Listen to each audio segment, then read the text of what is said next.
Good evening, ladies and gentlemen. It is 6:30, and I'll call our regular City Council meeting to order.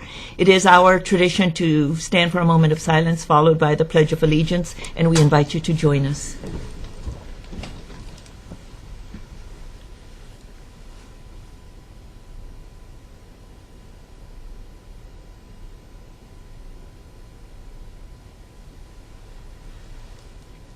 I pledge allegiance to the flag of the United States of America and to the republic for which it stands, one nation, under God, indivisible, with liberty and justice for all.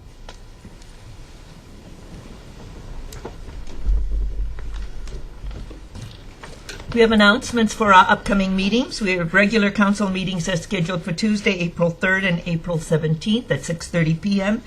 A work session that's scheduled for Tuesday, April 10th at 6:30 p.m. All meetings are held here in the council chambers. The next item on the agenda is citizens' comments. This is the opportunity for anyone in the audience to address the council on an issue that is not in our printed agenda for tonight or an application form that will be coming before us at a future date. Is there anyone who wishes to address the council? Seeing no one, we will move on. The next item is additions to the final agenda, and this is for emergency items only. Mr. Ebling, are there any emergency items? None proposed from staff, Madam Mayor. Members of the council? Okay, we will move on. The next item is the consent agenda. This is a group of items that's considered to be routine and will be enacted by one motion. However, an item can be removed from the consent agenda for a separate discussion and vote. Is there anyone in the audience who wishes an item to be removed for a separate discussion and vote?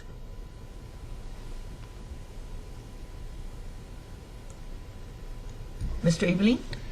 Madam Mayor and council members, staff would propose that item C get a bit of special discussion. Okay. Members of the council? Councilmember Sherry? Madam Mayor, I would like to remove items G and K. Okay. Anyone else? If not, I'd like a motion for the balance, please.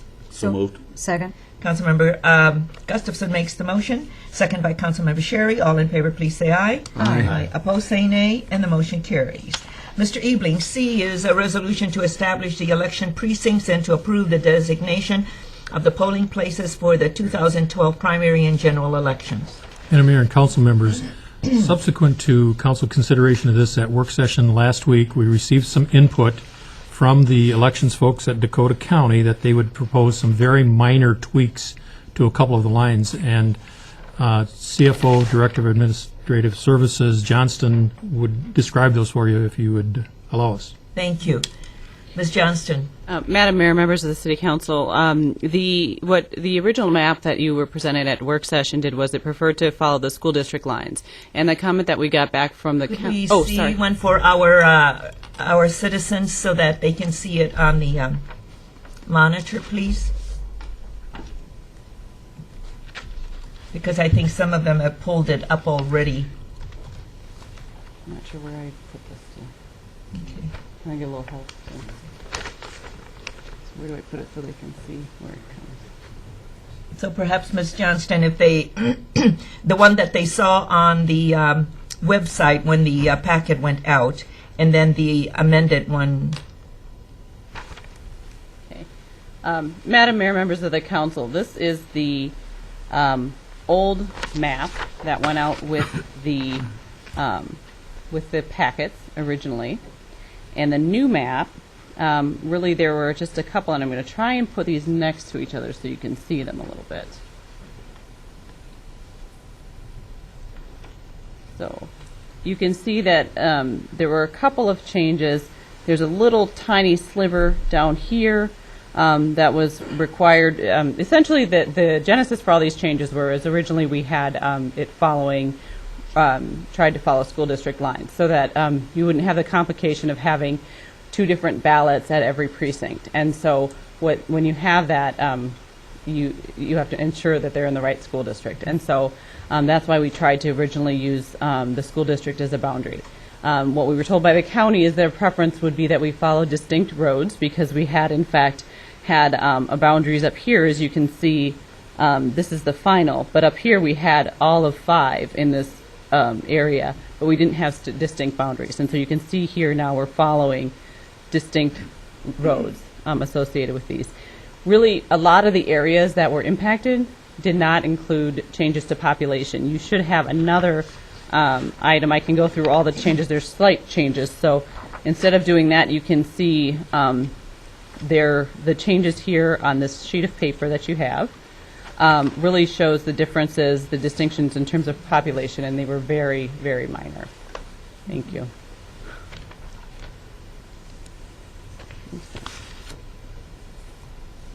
So these are the remaining populations associated. Most of the changes happened in either industrial areas or in commercial areas. And so although there was no population impacted, the one area where there was population impacted would be around Crystal Lake.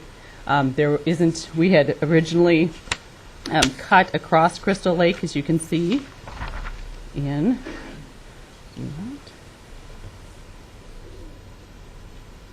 you can see in the original map, we had it cutting across. And now what we've done is we're following the different roads around Crystal Lake. So with that, I stand for any questions that you might have. Okay, Councilmember Sherry?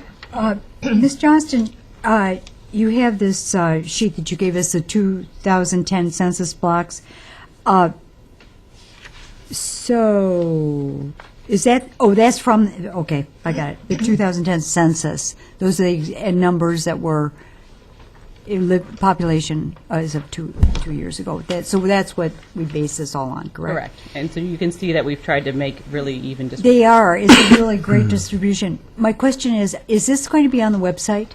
This because I did have a question from a citizen over the weekend about this redistricting, and the citizen asked approximately how many people were in each precinct, and I said, I remembered having seen something like this before. I said I thought it was a pretty even distribution, and now as I look back, I made a pretty good guess.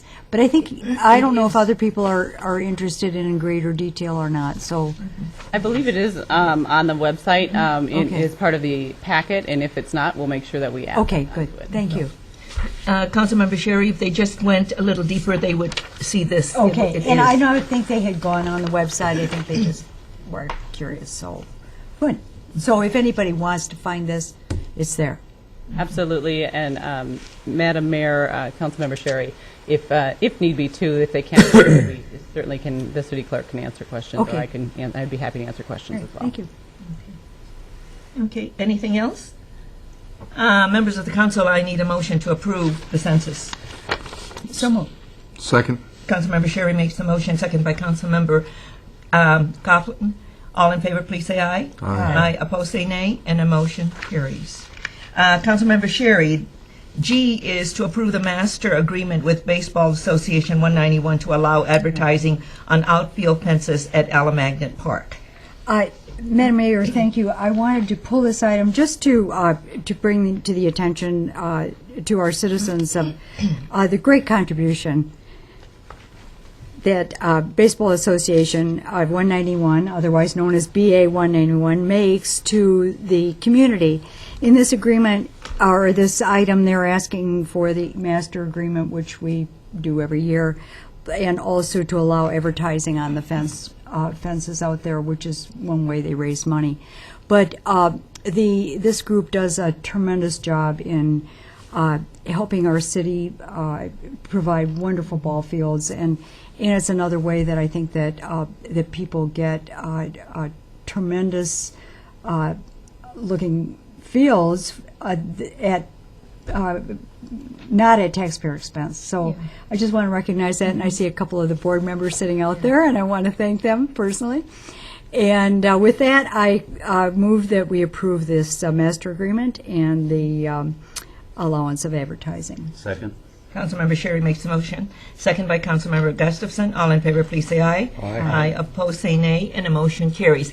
And specifically because one of the board members, and I believe the president of the BA 191 is Mr. Vandelon, and there are two fields that you're looking to put advertisements on, specifically, and that's Vandelon Field and Bunnell Field. So that's an agreement. So thank you very much. And on behalf of all of us, we thank you for your contributions to the community. Thank you. Councilmember Sherry K, and this is to authorize the project and to approve the plans and specifications and order the advertisements for the boiler heating plant system to replace the one we have here in City Hall. Thank you, Madam Mayor. Again, I wanted to pull this so that our citizens can have a little more information about this project. I'm really excited about this. I get excited about boilers. And, We save money. Yeah, I do. I save money on do. these I do. We save money. The reason we're replacing this is because it had run its useful life, and parts were getting very difficult to find, and it was getting costly to repair. With all mechanical things, there's a time to replace them. And from our background, we know that the replacement is coming with the new equipment is going to be a great energy saver. So I thank staff for their work on this, and I think that our citizens need to know our staff is really taking care of their money. Very good. So with that, I move that we authorize the project. Motion is made and second by Councilmember Coughlin. All in favor, please say aye. Aye. Opposed, say nay, and the motion carries. Thank you. We are now at the regular agenda, and the first item on the regular agenda is to consider an application for Fairview Development Company for a preliminary and final plat to be known as Arbor's Addition and a plan unit development amendment for development stage approval to construct a senior housing facility located at the northeast corner of the Community Drive and Nicollet Boulevard intersection. And we're asked to consider the findings of fact, the ordinance and development contract, plan unit development agreement. Mr. Slania, our city planner, is before us. Mr. Slania, and I think you have Matt Alexander from Kraus Anderson and Eric Reiner from Spirides Reiner's Architects. Thank you, Madam Mayor, Council. Eric is unable to attend. I do have Ray Piernan with Fairview Development, should you have questions that I'm unable to answer. Staff is very excited to bring this project forward. As you indicated, it is a development stage approval. The visual aid in front of you indicates the location of the property. The site exists as one lot currently. Here's another image of the site: Portland Avenue, Nicollet Boulevard, Community Drive, the YMCA. The proposal is for a senior assisted development on the the western half. The eastern end of the site will remain Outlot A for future development. There are substantial details I can go through as we move forward with the presentation. Importantly, I wanted to point out the Planning Commission reviewed this last week at their May 12th meeting. They discussed a number of issues, including site circulation and the green space, which was a topic of discussion and a condition that was outlined in the planning report. The Planning Commission was supportive of the application. There was slight changes to the conditions. The conditions that are included in your packet are the same conditions the Planning Commission provided, addressing the green space for Outlot A. Again, leaving this at 75%. The proposed development is at 50%, which would provide a total site green space of 64%, which is consistent with that 2003 planned unit development. I have,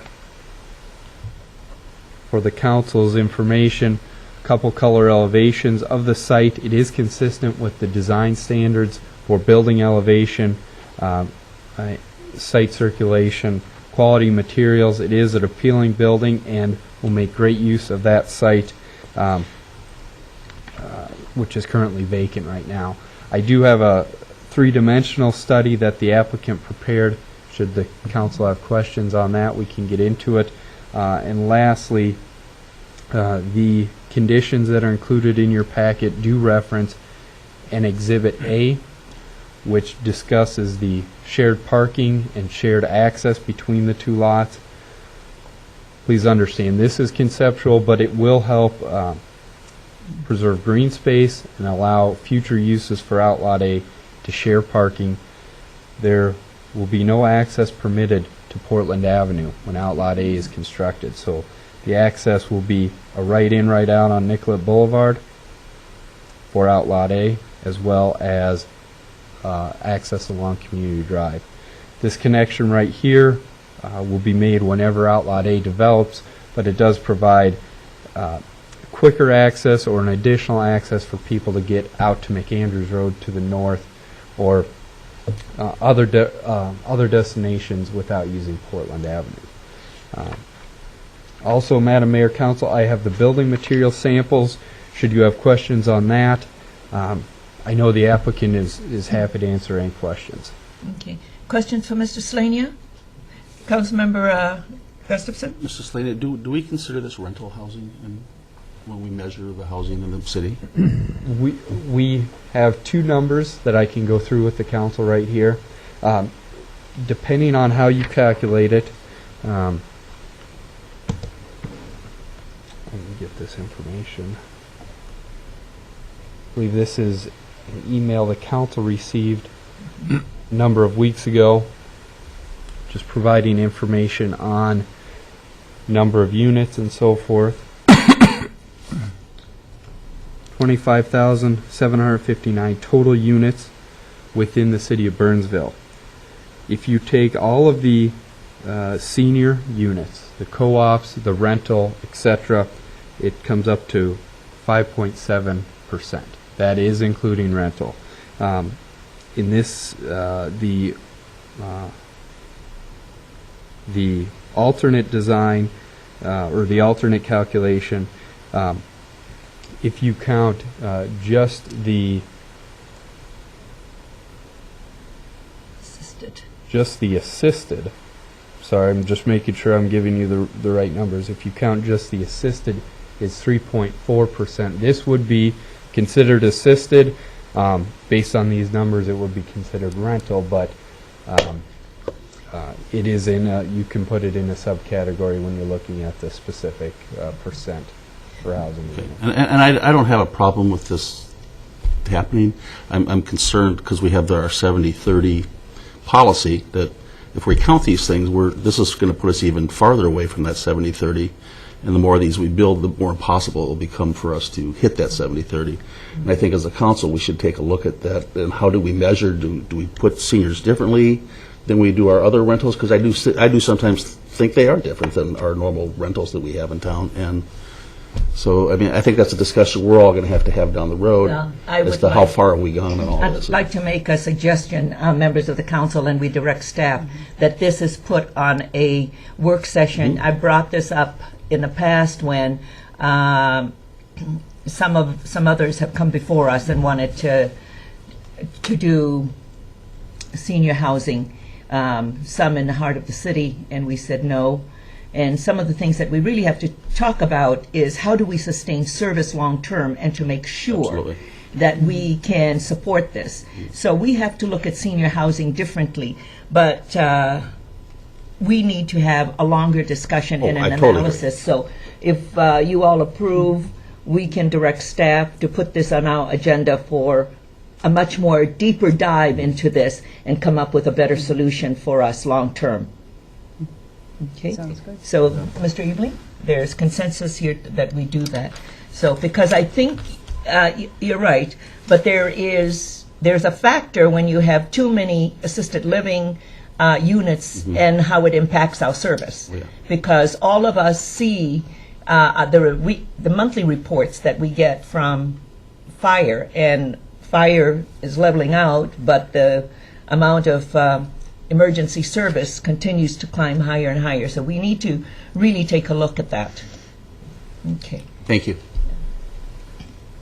Okay. With that, Madam Mayor, I will take other questions you have, and again, if you need more information on the building design, we can get into that. Mr. Slaney, I like the building design. And I saw in our background the planting for that garage entrance, that one. That's nice. It's much nicer. When I first saw this, I wasn't quite sure how it was going to be buffered. So from Community Drive, because isn't this directly across from the existing building It is down the hill down the hill? a little bit. Do you have a better Do. because I looked at it, I drove down there, there's the Arbors Ridges, okay, so it is down the hill, so you're looking across. Okay.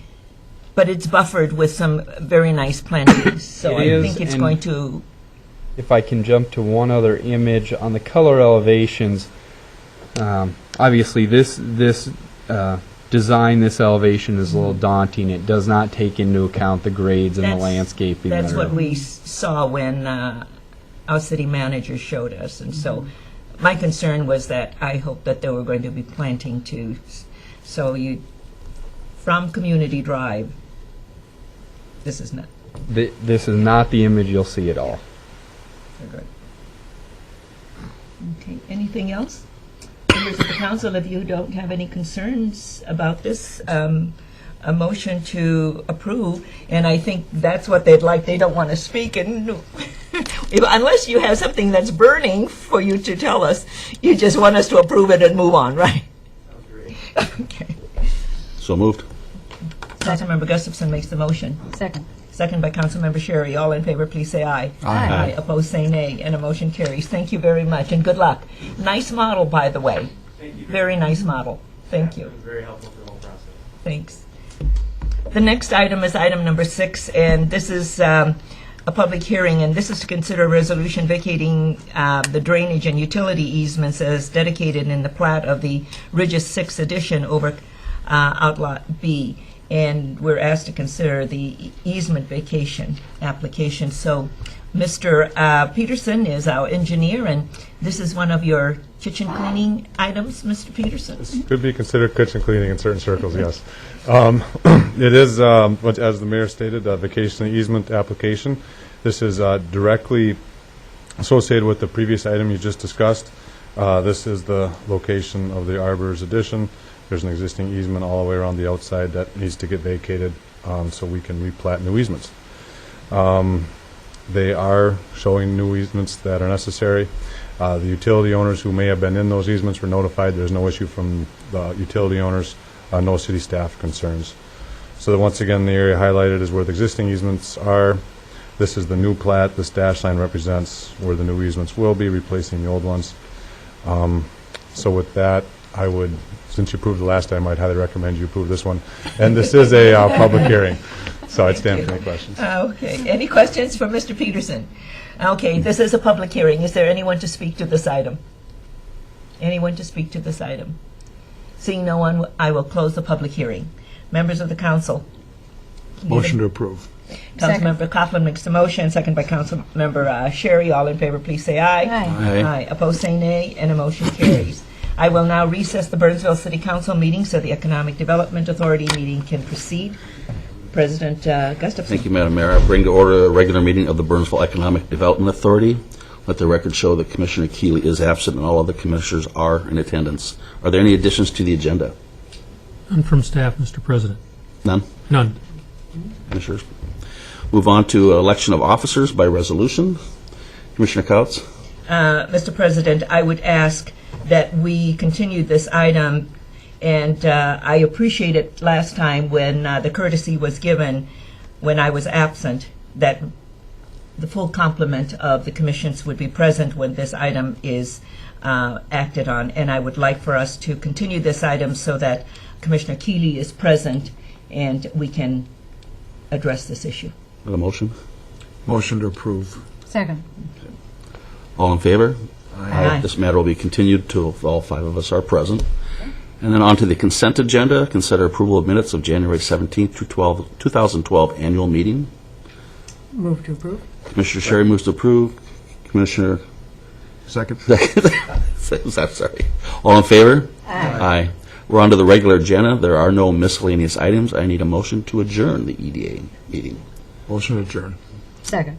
Commissioner Coughlin makes the motion. Commissioner Sherry seconds. All in favor?